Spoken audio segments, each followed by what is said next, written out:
Tara, gawin natin. Let's go. Hello guys, welcome to my vlog. Mabuhay kayong lahat. For today's video, gagawa tayo ng chocolate and vanilla cake. Rectangle shape po yan.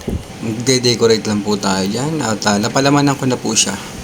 Hindi ko na po pinakita sa inyo. Decoration po yung ating pagtutuon ng pansin ngayon. So bago po ang lahat, habang nanonood kayo, huwag nyo naman pong kalimutan mag-follow, share, at pakipindot na rin po yung like para ganahan naman tayong gumawa ng susunod na video at marami pa kayo mapanood. Maraming salamat po, malaking tulong po yan. Malimos.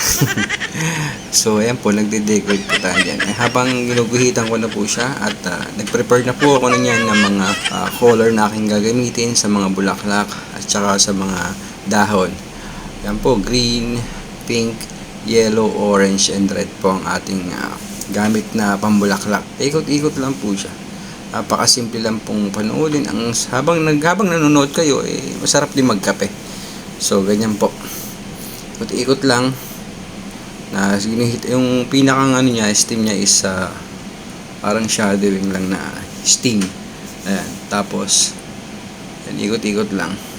May white, red, orange, yellow, and pink lang yung napakasimpleng panoodin. Napakasarap manood. Habang nagkakape, tara kape. Mga tropa kong kape dyan. Let's go. Ayan, di po ba? Napakasimple lang, tapos na agad. Ayan na po siya. Ang resulta ay maganda sa aking paningin. Aywan ko lang sa inyong mga mata. Di po ba? Magkakaiba kasi tayo ng paningin at paniniwala. Okay na po yan. Say okay na to. Okay. Bye. See you next vlog po. Salamat sa panonood. Okay na to.